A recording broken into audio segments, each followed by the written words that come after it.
We're in the cave, not the kitchen today. The cave is when we do some serious cooking.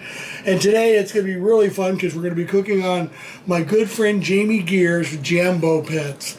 And Jambo pits have won every world championship so many times, but it's really a Texas cooker. And so we're going to kind of pay a little bit of tribute to Texas. Don't get all excited. I'm not calling it Texas barbecue.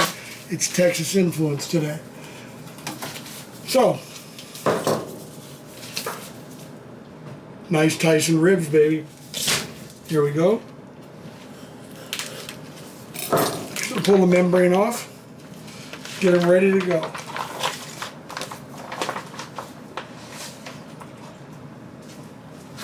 My trusty left-handed scissors.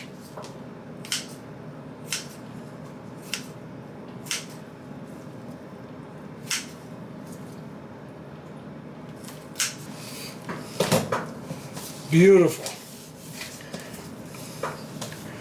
This is what we're talking about on here. This marbling, these little white marks, that's fat, the striations, it's flavor, it's tenderness, it's quality. It's everything you want. So now I trim, just to square it up. Save these and cook them. Cook them at the same time. People like them, like rib tips. About 10 bones. I'm going to come in here. And I'm going to cut it at the angle in which the bone, because the bone starts straight and goes like this on this rack. I'm going to come in here and just trim this fat right here.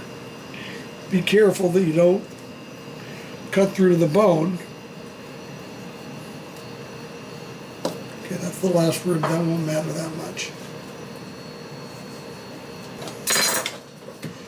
Get everything cleaned up, because you know, it's okay to taste good. It's great to look good too. Plus I'm showing off my left-handed shears, which is very nice to have. So now we have this beautiful rack ready to go. Now we got to pull the membrane off. A lot of tricks with this. So I'm just using my hand. Grab some paper towel. Pull it all the way across.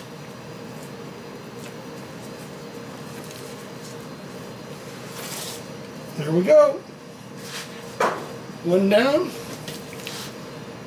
Let's do the baby backs next. Open these baby backs up.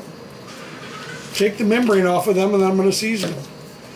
Today, normally when I cook ribs, I'm cooking, for lack of better words, Kansas City style, which are very sweet, maybe a little savory, a little tomatoey, very sugary. We're not doing that today. We're going to do really more of Texas influence, which means our rub is going to be salt, pepper, garlic, a few other things, which just so happens to be what Little Louie's is. Very nice. I'm not going to take anything off this side.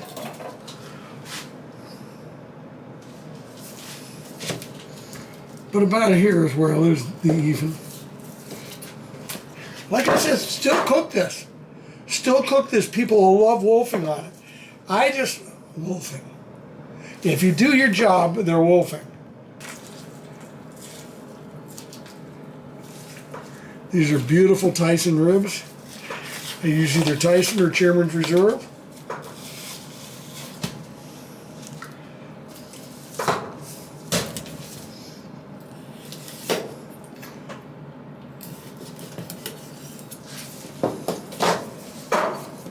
Love it, baby. Loin back on the way.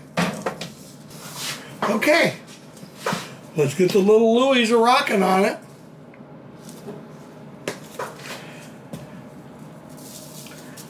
I don't know if you can see this beautiful, just the pepper and the color. All right, now, this is a salt. It's not a rub, so you don't want to use as much as when you're using a rub. It's a seasoning salt.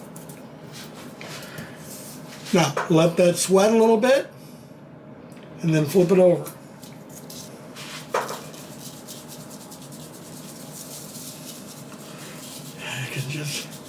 It's so nice to change it up. Listen, you're at home cooking, mix it up. Don't do the same thing every time. You You get some variety in your life. Salt, pepper, and garlic. There's some other secrets. You have to buy it and read the label to find out. Okay, put these off to the side.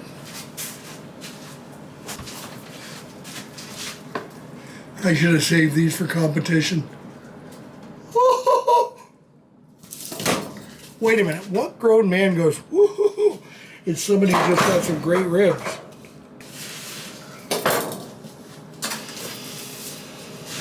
Filled square up.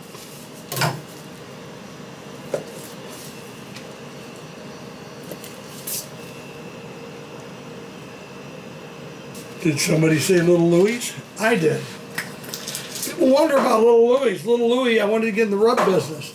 I told my wife Stacy, whose middle name is Louise, that I want to get in the rub business. She said, I don't think that's a good idea. What's the point? I said, well, I'm naming the first one Little Louie. 13 years later, I think 14 or 15 rubs later, it's all good. So if you're trying to get something by your significant other, name it after him. Flip over.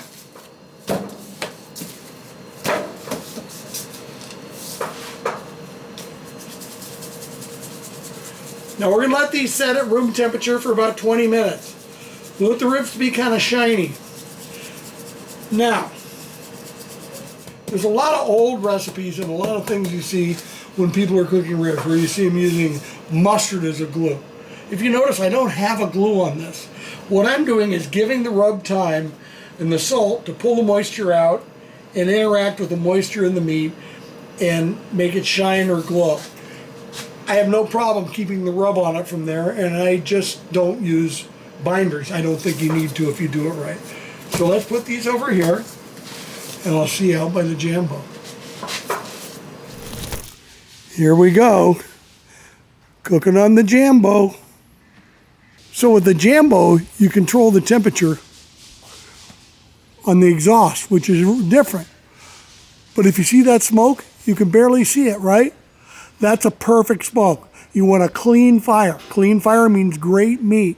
So we're going to be putting chunks in, not logs. We've already built a bed of coals, and we've put logs on top of it. We've made our own charcoal, basically, and now we're just going to feed it to maintain the temperature chunks. But here you go.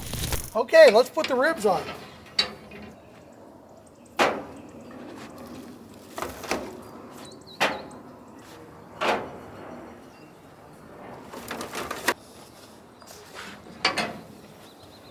So, we'll be back in 20 minutes. Awesome. Now, a little tip. When you open one of these cookers, you're going to see the temperature goes down. Rookies make a big mistake, and they start making a bunch of changes and change the airflow.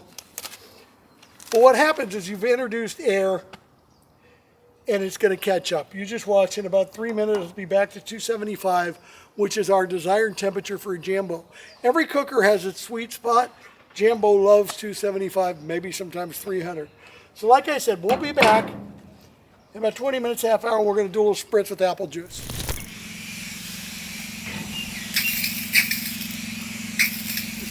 Some people do water in apple juice. Some people do a vinegar in apple juice.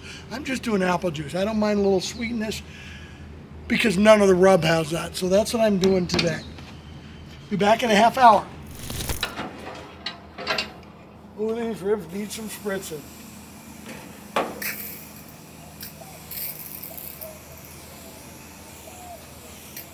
Okay, there we go. About a half hour. We're not going to foil these. These are going to be just beautifully smoked. We're going to very end baste them in a little maple, water, and a little barbecue sauce. Just a light little like mop, not a sauce. Siri, 30 minutes. Let's see how our ribs are doing.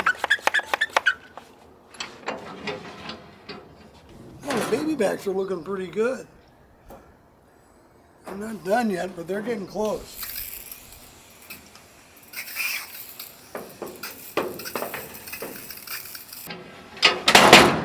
Perfect. Okay, let's make our mop.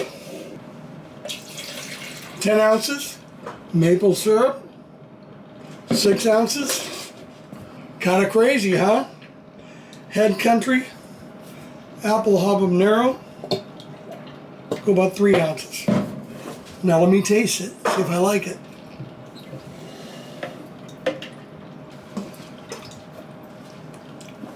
Okay,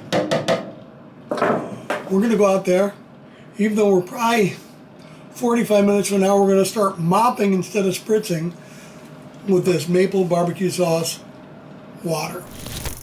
Here we go. First of all, let's probe them. 176, only 157, but here we go. Start baking in some flavor.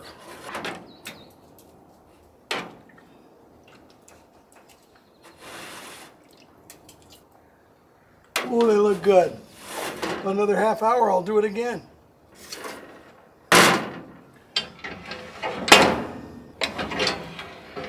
Woo! Man, we're getting close on these baby backs.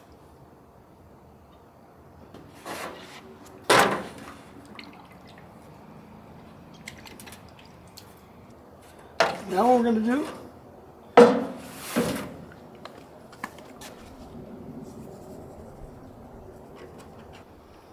happy, happy, happy. Okay.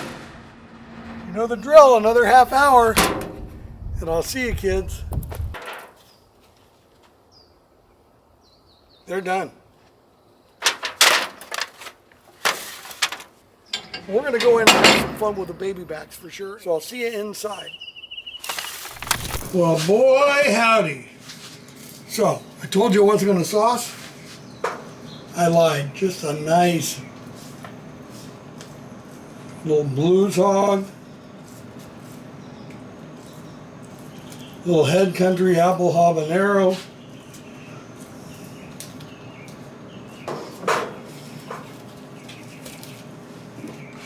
The backside.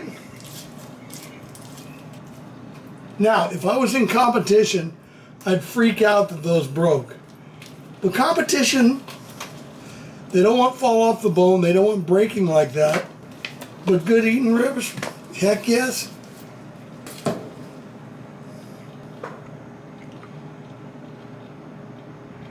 Let's just see. Absolutely delicious. The smoke is so beautiful. Let's not take my word for it. Let's take James. Oh man.